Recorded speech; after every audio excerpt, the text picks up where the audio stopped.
又见面了，大家好，我是 Ryan。今天要看的车，我个人觉得是一辆非常青春洋溢，然后操控性也不错的一辆国产车，那就是 Proton Iris Active。在没有开始今天视频内容之前，就请麻烦你们支持我一下，订阅频道还有开启你们小铃铛，在这边也先谢谢你们支持。好，现在就让我们看一下这辆 Proton Iris Active 到底有多青春洋溢吧。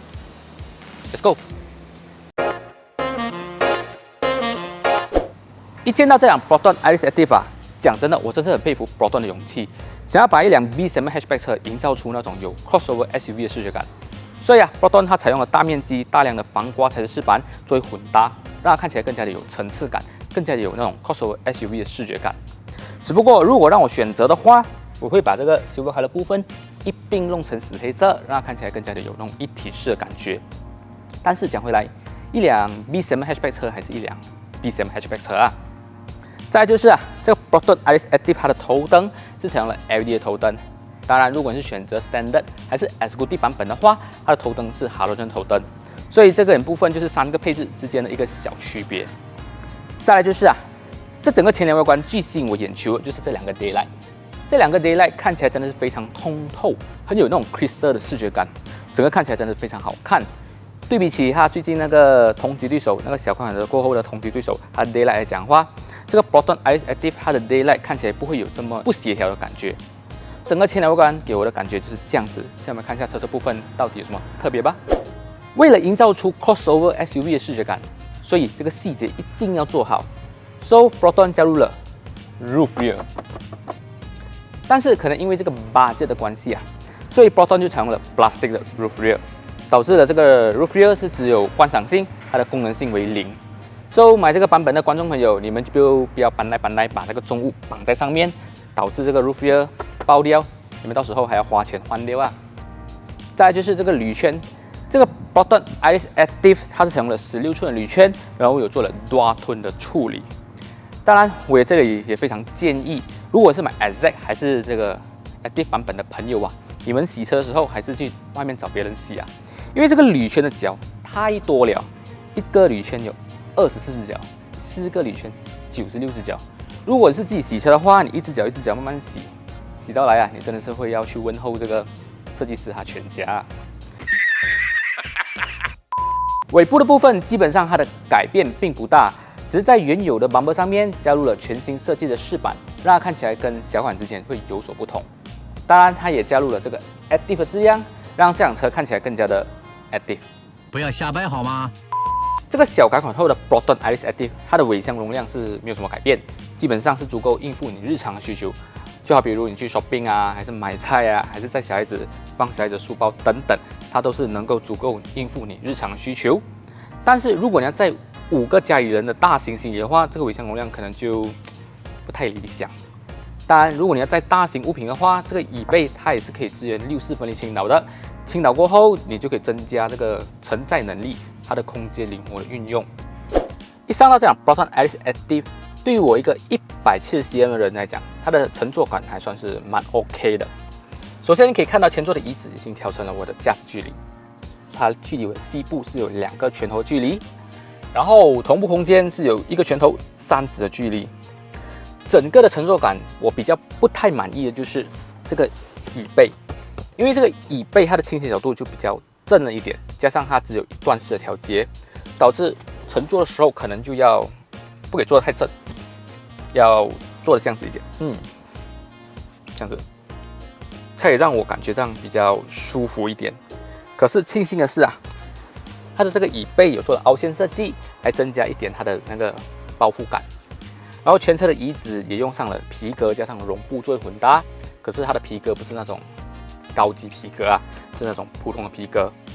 然后再来就是它下面有2个 USB 的充电孔，可是比较可惜的是，这次小款它没有加入了后座冷气出风口。我个人觉得现在有没有后座冷气出风口，真的是会一个导致消费者会不会买这辆车的一个因素。当然，它的同级对手也没有，它也没有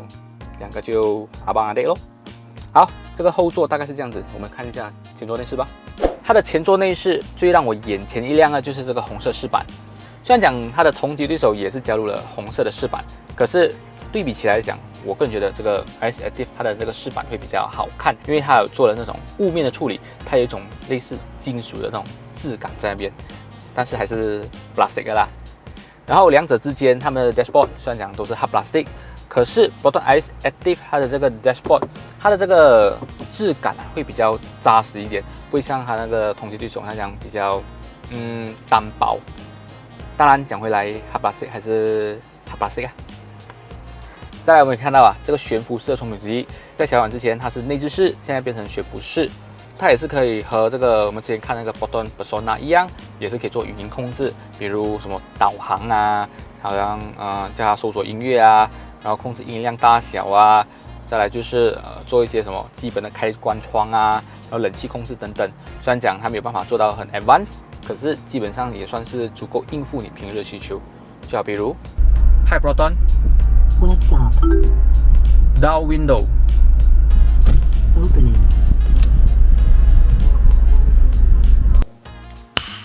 Nice。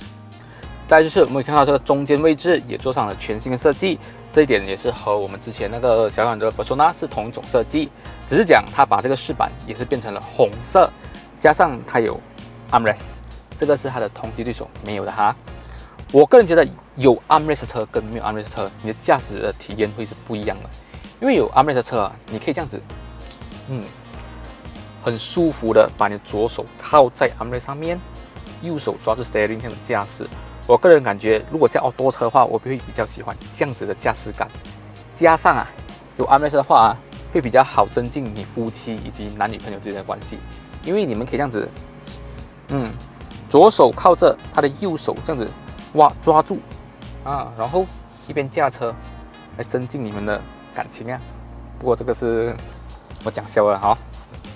再来就是 steering 的话，上面也是有两个红色的这个小小的饰板来作为点缀，让它看起来比较有那种运动化风格。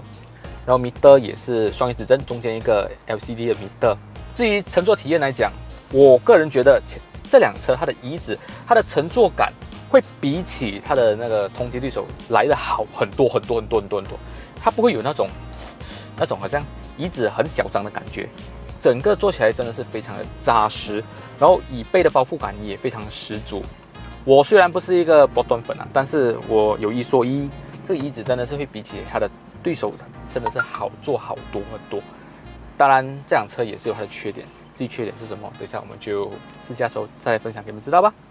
好，现在就让我们一起上路试驾吧 ，Let's go。今天陪我试驾这辆 Proton Iris Active 的，就是看起来很像弥勒佛的博大可。大家好，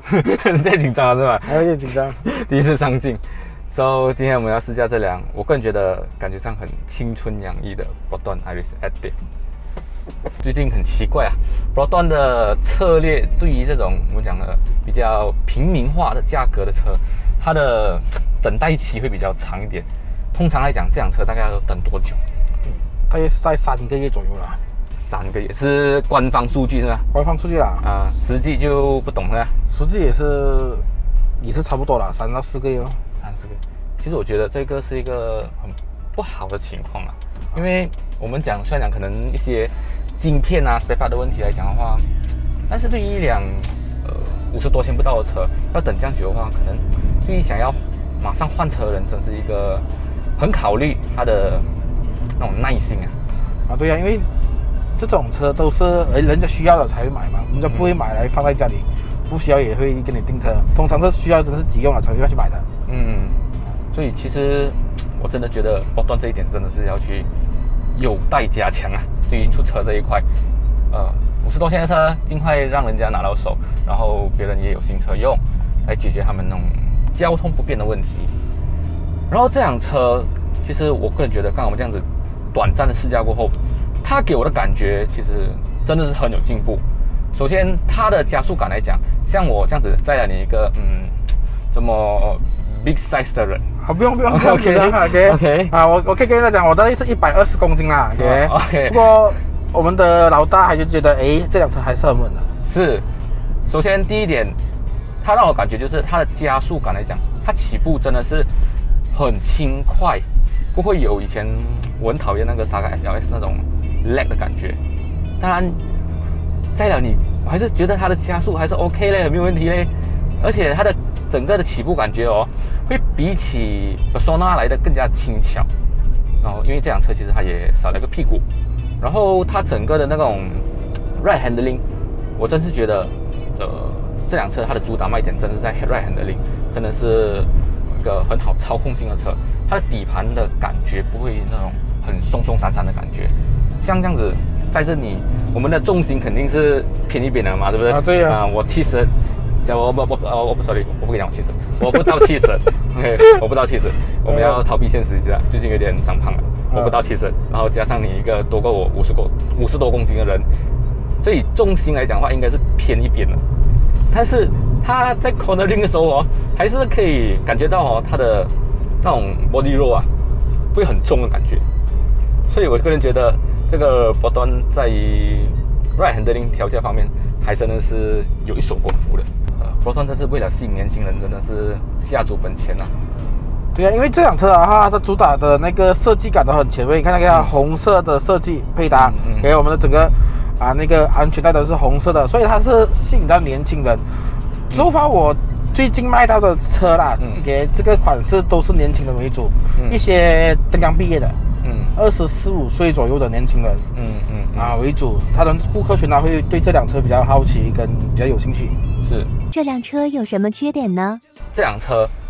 它现在其实的表现算是蛮不错，但是它有些东西其实应该是比较难啊，跟它的竞争对手去相比较的。就好像它这辆车没有那些什么进阶式的安全配置功能，好像什么 AEB 啊，那种 Lane Keep Assist 啊 ，Pre-Crash 啊，还是什么 ACC 跟车，现在这辆车是到现在都还没有啦。所以我这个讲啦，它现在所有的配置是可能是属于那种2015年前的那种时代的配置，它还没有跟上现在我们讲2020年到2021年的脚步。虽然讲波端它也有加强了整体的这个车的刚性，但是刚性结构来讲的话，你在发生意外的时候才会看到它的那个重要性。可是对于卖点来讲的话，现在还是很多人会主打那种进阶式安全功能，就好像50多千，它就有什么那种很进阶式功能啊，什么防撞预警啊，然后那些什么ACC 跟车啊，导致了可能别人在想要选择，我要选择 Proton Iris 还是它的竞争对手的时候，可能会做出一个什么纠结点啊。这一点的话，你觉得我讲的有道理吧？对啊，不过整体来讲还是因为毕竟买车啊，我个人认为是因为是多方面去考量的，是包括驾驶体验啊，所以每个人有需求啦，所以主是要是看我们的顾客群是需要是怎样的东西咯。是，所以我觉得还是一句话了，买车要看个人，而不是讲这辆车有几多配置啊。因为有些时候你给到你很多配置来讲，你用不到，你不会去用，还是你觉得它很烦，你关掉的时候，其实就是整个真的是多来的感觉啊。对啊，因为好像我们卖车的时候，每个顾客进来问我们要找 full spec， 我们要找 full spec。其实我们身为一个销售顾问啊，我们其实有义务要跟顾客了解，给顾客了解到，这些配件你是否有用到的。就很像有一些顾客他们都没有开过那个天窗的，他们也是，如果是他们都没有用到的话，他们还买这种东西的话，其实是属于一种，我们讲一点小浪费钱啊，是多来啊。然后我们这种配置，只要你用到的都不算是浪费钱啊，所以选择一辆适合自己的车是比较重要的。是。今天这个 Proton Iris Active 的试驾体验大概就到这里，也非常感谢我们的光头哥哥，长得很慈蔼、很慈祥的一个胖哥哥，来陪我一起试驾这辆 Proton Iris Active。对于这辆 Proton Iris Active 有兴趣，还是其他Proton车款有兴趣的话，你们也可以来到 Mutiara的 H Automotive 来找我们的胖哥哥，他当然会很和蔼可亲的招待你。OK， 好。所以今天这个视频就到这里了。觉得这个视频不错的话呢，就麻烦你们支持我一下，订阅我频道，还有开启小铃铛。在这边也感谢你们支持哦。对了，这个胖哥哥的联系方式我都会放在下面的资讯栏，你们可以在下面的资讯栏找到他的联系方式啊。所以我们下个星期的视频再见啦，拜拜。